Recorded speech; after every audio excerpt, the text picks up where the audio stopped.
I love a challenge, and saving the Earth is probably a good one. We all know the Earth is in trouble. We have now entered into 6X, the sixth major extinction on this planet. I often wondered if there was a united organization of organisms, otherwise known as uh-oh, and every organism had a right to vote. Will we be voted on the planet or off the planet? I think that vote is occurring right now. I want to present to you a suite of 6 mycological solutions using fungi, and these solutions are based on mycelium.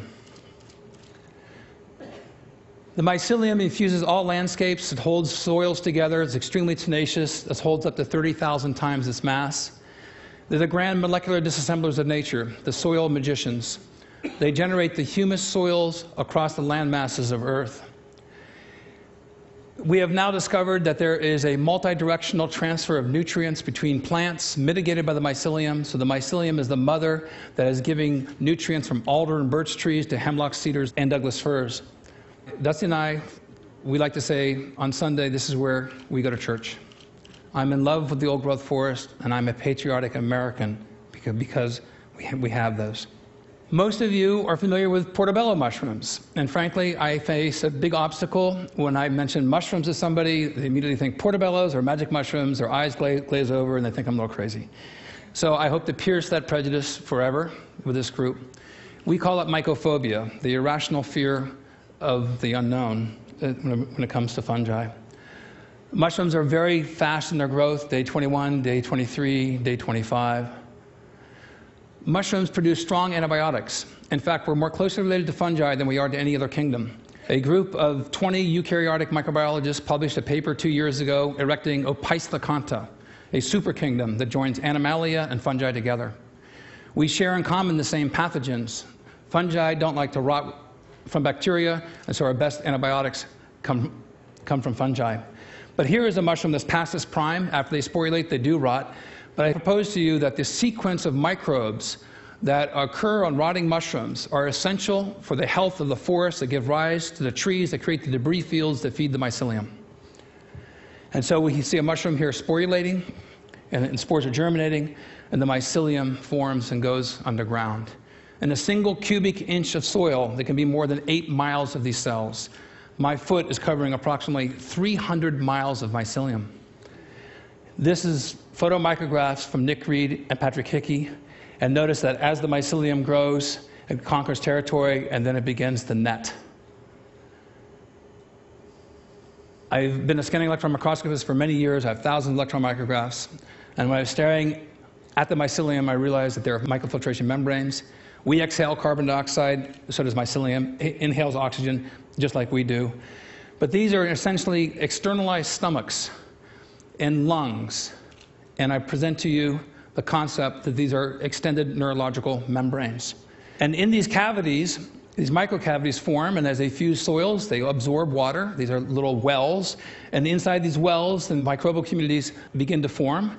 And so the spongy soil not only resists erosion, but sets up a microbial universe that gives rise to a plurality of other organisms. I first proposed in the early 1990s that mycelium is Earth's natural internet.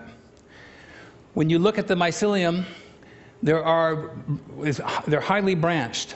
And if there's one branch that is broken, then very quickly, because of the nodes of crossing, internet engineers maybe call them hop points, there's alternative pathways for channeling nutrients and information. The mycelium is sentient. It knows that you are there.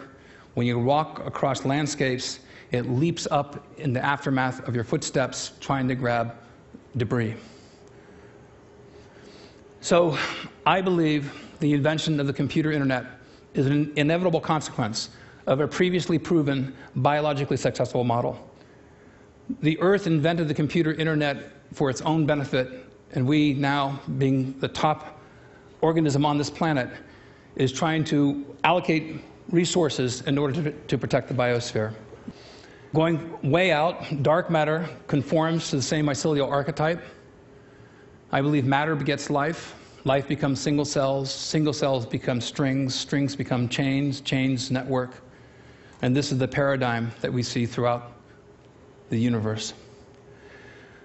Most of you may not know that fungi were the first organisms to come to land. They came to land 1.3 billion years ago, and plants followed several hundred million years later. How is that possible? It's possible because the mycelium produces oxalic acids and many other acids and enzymes, pockmarking rock and grabbing calcium and other minerals and forming calcium oxalates. Makes the rocks crumble, and the first step in the generation of soil. Oxalic acid is two carbon dioxide molecules joined together. So fungi and mycelium sequester carbon dioxide in the form of calcium oxalates, and all sorts of other oxalates are also sequestering carbon dioxide through the minerals that are being formed and taken out of the rock matrix. This was first discovered in 1859. There's a photograph by Franz Huber. This photograph was taken in the 1950s from Saudi Arabia. 420 million years ago, this organism existed. It was called Prototaxides. Prototaxides, laying down, was about 3 feet tall.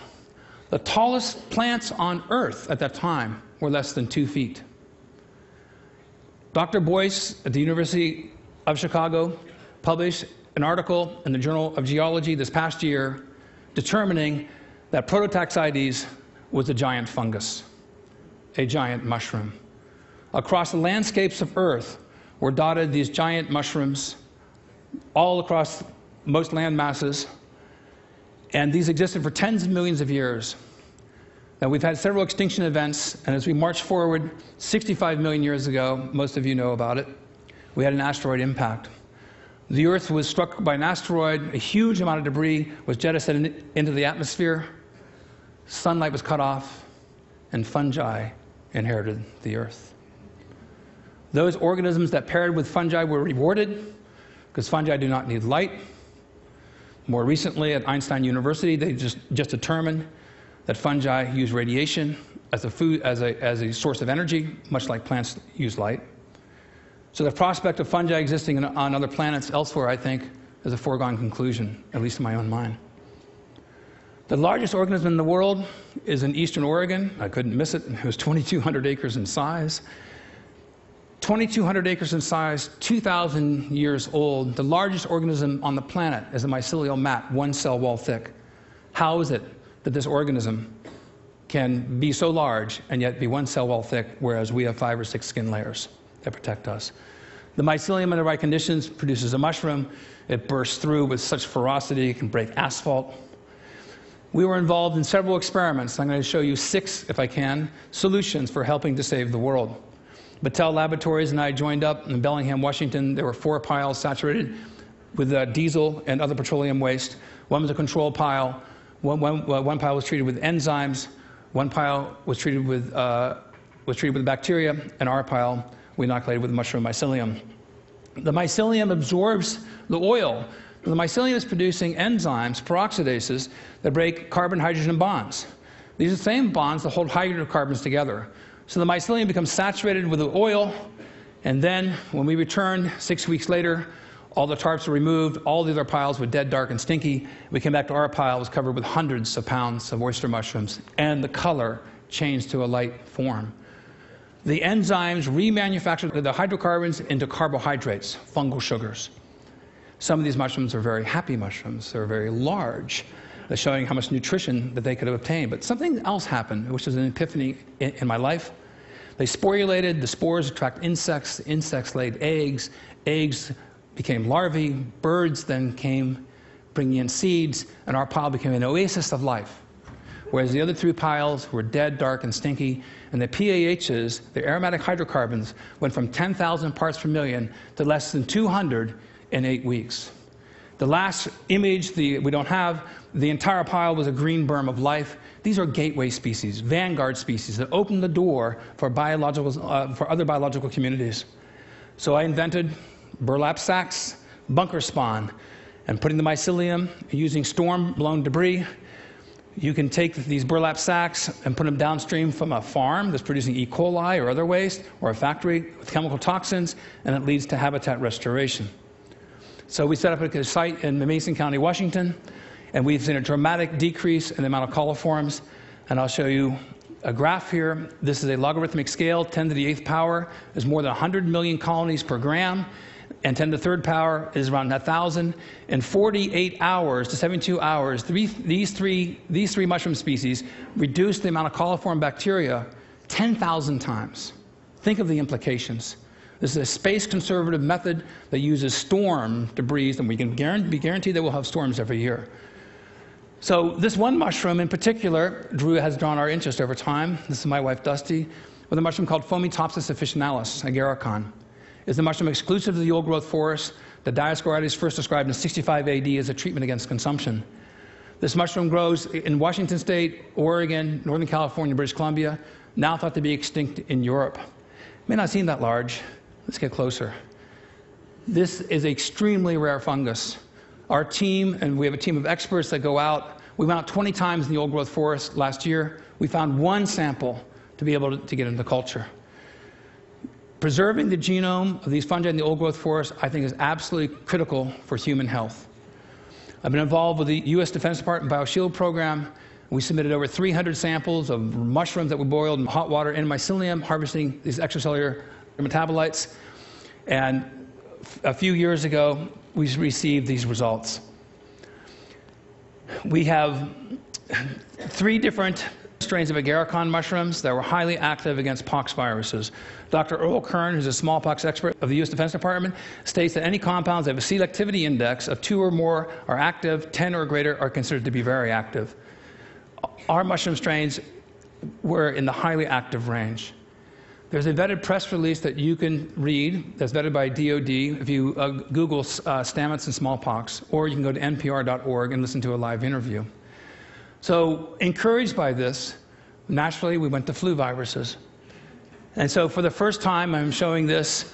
We have 3 different strains of agaricon mushrooms, highly active against flu viruses. Here's the selectivity index numbers. Against pox, you saw 10s and 20s. Now, against flu viruses, compared to the ribavirin controls, we have an extraordinarily high activity. And we're using a natural extract within the same dosage window as a pure pharmaceutical. We tried against flu A viruses, H1N1, H3N2, as well as flu B viruses. So then we tried a blend, and in a blend combination, we tried it against H5N1, and we got greater than 1,000 selectivity index. I then think that we can make the argument that we should save the old-growth forest as a matter of national defense.